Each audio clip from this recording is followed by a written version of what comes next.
आगे बढ़ेंगे, रुक करेंगे कुछ और अहम खबरों का, जहां विधायक सचिन बिरला का भाजपा से मोहभंग।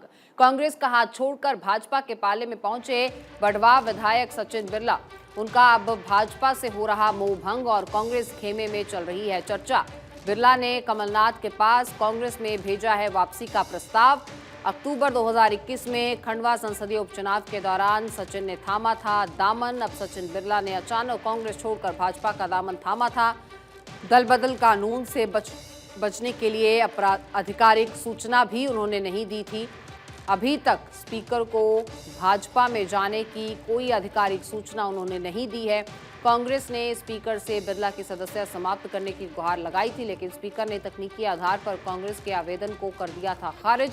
अब बिरला को आशंका है कि अगले चुनाव में भाजपा से टिकट मिलना मुश्किल है, ऐसे में तलाश रहे हैं कांग्रेस के हाथ का साथ। कमलनाथ ने फिलहाल उनके कथित आग्रह पर नहीं लिया है कोई भी निर्णय।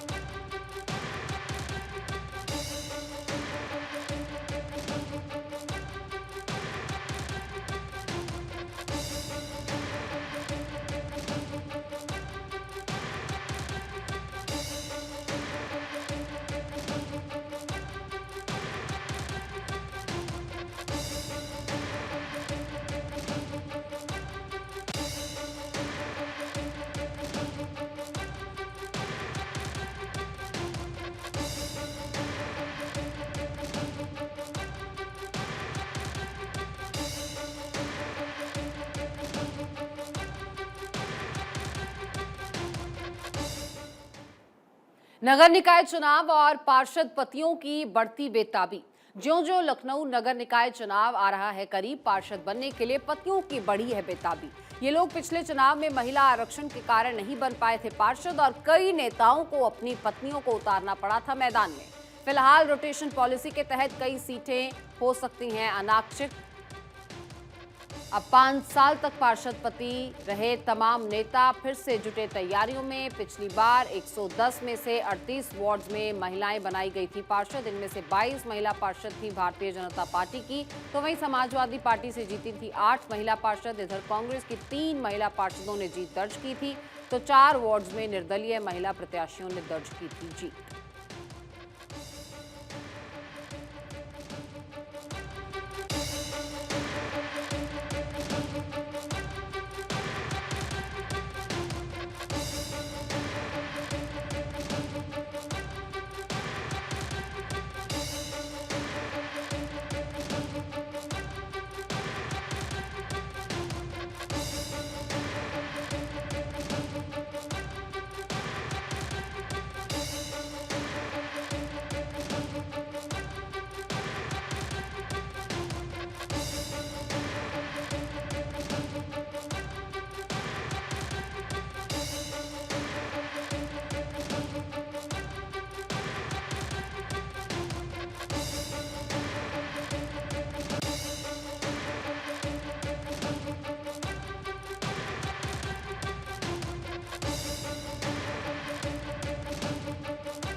राजनीतिज्ञों को अपना सिग्नेचर स्टाइल।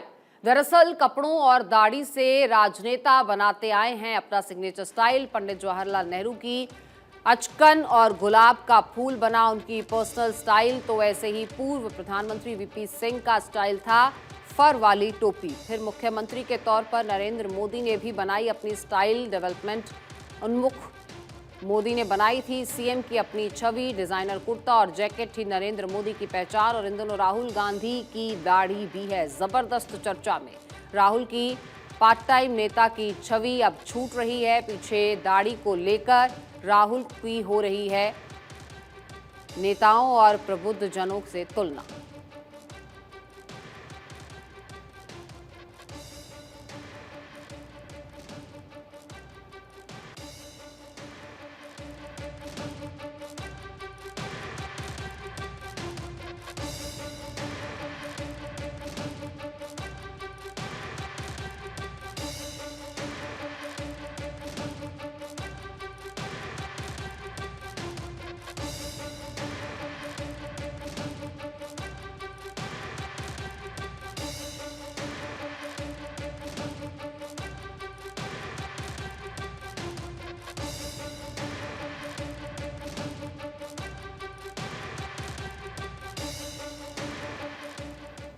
और अब आपको सीधे लिए चलते हैं गुजरात के नाडियाड, जहां अमित शाह संबोधित कर रहे हैं। भूल थसे भाई, जरा बोलो बहनों, भूल थसे। संजय उभा थईने આગળ આવો તમે। આ સંજયભાઈને બહુમતીથી જીતાડશો, જોરથી બોલો જીતાડશો। પંકજભાઈ આગળ આવો તમે, પંકજભાઈને જીતાડશો। કમરના નિશાન પર બટન દબાવશો, ભૂપેન્દ્રભાઈના હાથ મજબૂત કરશો, નરેન્દ્રભાઈના હાથ મજબૂત કરશો, 2/3 બહુમતીથી ભાજપાની સરકાર બનાવશો તો મારી સાથે બંને હાથ ઉઠાવો, વિજયના સંકલ્પની મુઠ્ઠી ભીંચો અને પ્રચંડ અવાજથી બોલો, ભારત માતા की, भारत माता की, भारत माता की, वंदे वंदे वंदे।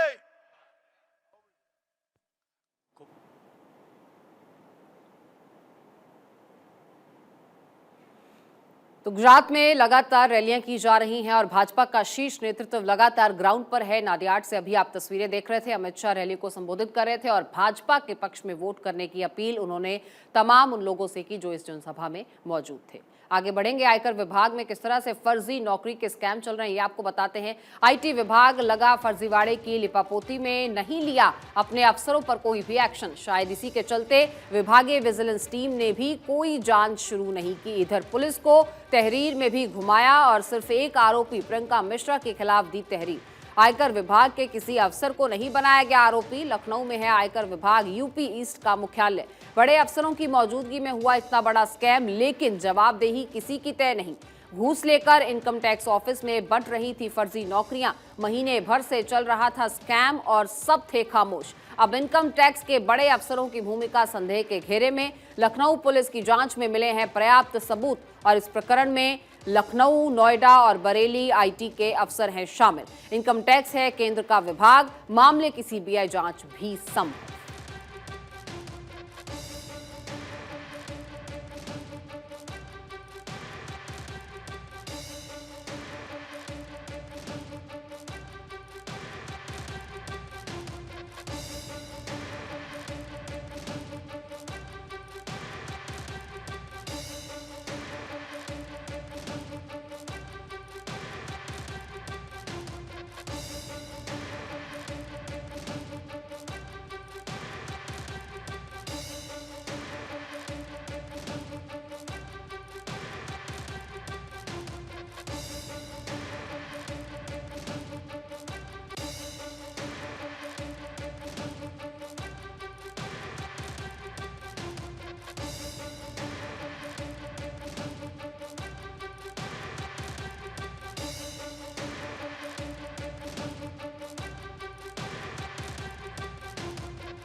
और उधर रांची से फरार विशाल चौधरी गिरफ्तार किया गया। दिल्ली एयरपोर्ट पर पुलिस ने उसे गिरफ्तार किया है। पत्नी के साथ थाईलैंड भागने की तैयारी में था। मनरेगा घोटाला मामला जिसमें फरार चल रहा है विशाल, और ईडी ने 28 नवंबर को पूछताछ के लिए भी बुलाया।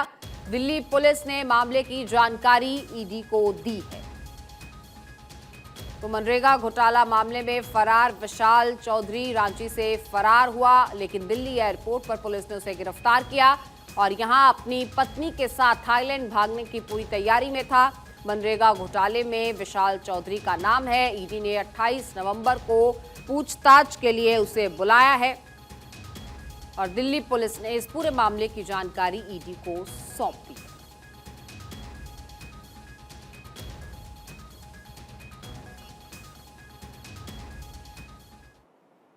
कांग्रेस की भारत जोड़ो यात्रा का आज मध्य प्रदेश में तीसरा दिन है। राहुल गांधी आज मध्य प्रदेश के खरगोन जिले का दौरा कर रहे हैं। राहुल गांधी के साथ प्रियंका गांधी इस यात्रा में मौजूद हैं। यहां बता दें कि हिंदी बेल्ट वाले इस राज्य में कांग्रेस की यात्रा 16 दिन तक चलेगी। अब मध्य प्रदेश में कांग्रेस की भारत जोड़ो यात्रा बोर गांव से शुरू हुई थी। यहां कांग्रेस की भारत जोड़ो यात्रा को 78 दिन हो चुके हैं और पहली बार प्रियंका इस यात्रा में शामिल हुई हैं। कांग्रेस की ये यात्रा मध्य प्रदेश के 7 राज्यों में 380 किलोमीटर का सफर तय करेगी और यहां से ये यात्रा राजस्थान के लिए रवाना होगी। दोनों राज्यों में अगले साल विधानसभा चुनाव होना है।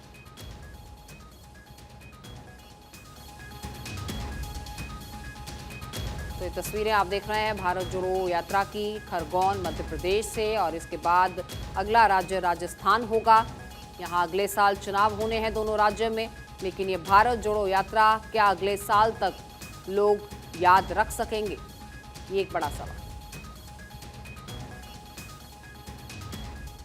असम मेघालय सीमा पर हुई फायरिंग और सीबीआई जांच को लेकर मेघालय सीएम संगमा ने गृहमंत्री अमित शाह से मुलाकात की। इस मुद्दे को लेकर दोनों के बीच काफी देर तक चर्चा हुई है। आपको बता दें कि असम मेघालय बॉर्डर पर फायरिंग की यह घटना के बाद दोनों ही राज्यों की स्थिति तनावपूर्ण बनी हुई है। मेघालय की राजधानी शिलांग में कल शाम उपद्रवियों ने एक ट्रैफिक बूथ को आग के हवाले कर दिया था और साथ ही सिटी बस सहित 3 पुलिस वाहनों में भी आग लगा दी गई। जानकारी यह है कि 22 नवंबर को असम मेघालय सीमा पर हुई फायरिंग की घटना के विरोध में लोगों ने कैंडल मार्च आयोजित किया था। शिलांग के ईस्ट खासी हिल्स के एसपीएस नोंगटंगर ने बताया है कि मार्च के दौरान प्रदर्शनकारियों ने वहां तैनात पुलिसकर्मियों पर पथराव किया, पेट्रोल बम फेंके और भीड़ को तितर-बितर करने के लिए सुरक्षाकर्मियों को आंसू गैस के गोले तक छोड़ने पड़े।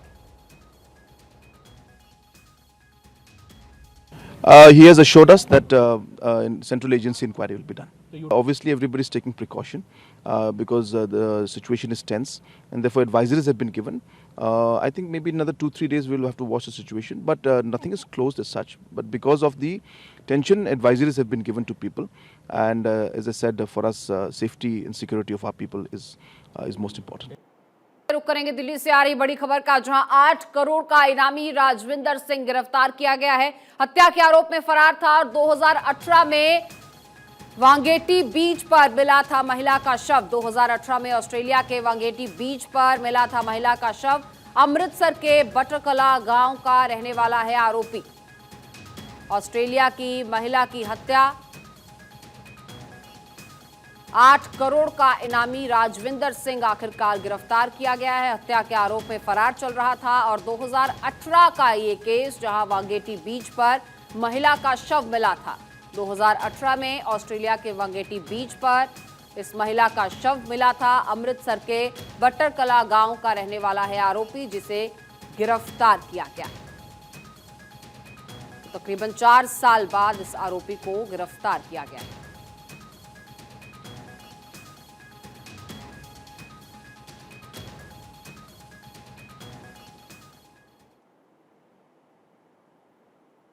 उधर बिहार के दरभंगा में ललित नारायण मिथिला विश्वविद्यालय के एक प्रोफेसर को सरतन से जुदा करने की धमकी मिली है। धमकी एक खत के जरिए दी गई और धमकी मिलने के बाद रसायन विभाग के विभाग अध्यक्ष डॉक्टर प्रेम मोहन मिश्रा और उनके परिवार में डर का माहौल है। रजिस्टर्ड डाक से ये चिट्ठी भेजी गई है और धमकी भरी इस चिट्ठी को भेजने वाले ने अपना नाम आलम परवेज लिखा है। चिट्ठी में वो विभाग के शशि शेखर झा का ट्रांसफर करने के लिए कह रहा है और लिखा है कि वो गुनहगार है और अल्लाह का आदेश मानकर उसका 20 किलोमीटर से ज्यादा दूर ट्रांसफर करो, वरना तुम्हारे सर को तन से जुदा कर देंगे। प्रोफेसर ने पुलिस में मामला दर्ज करवाया है, सुरक्षा की गुहार लगाई है।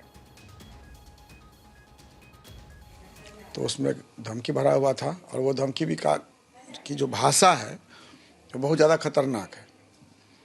कोई मेरे पर ब्लेम नहीं है, लेकिन उसमें यही लिखा हुआ है कि आपका सर अलग कर देंगे और पूरे परिवार का कर देंगे, कभी भी कर सकते हैं। तो इससे घबराहट हुई।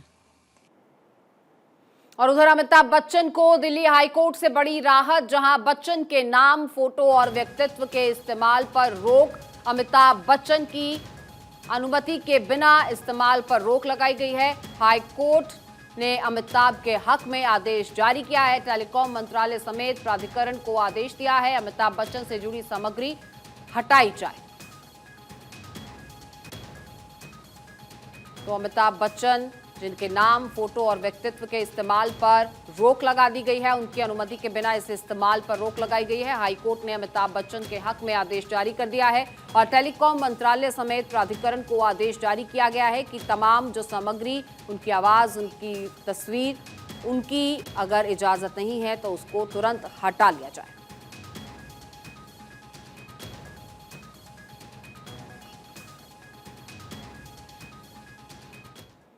और अगली बड़ी खबर यूपी से, जहां 3 और शहरों में पुलिस कमिश्नरेट प्रणाली योगी सरकार ने लागू कर दी है। आगरा, गाजियाबाद, प्रयागराज में अब यूपी में 7 महानगरों में कमिश्नरेट सिस्टम लागू होएगा और योगी कैबिनेट की बैठक में यह फैसला लिया गया है।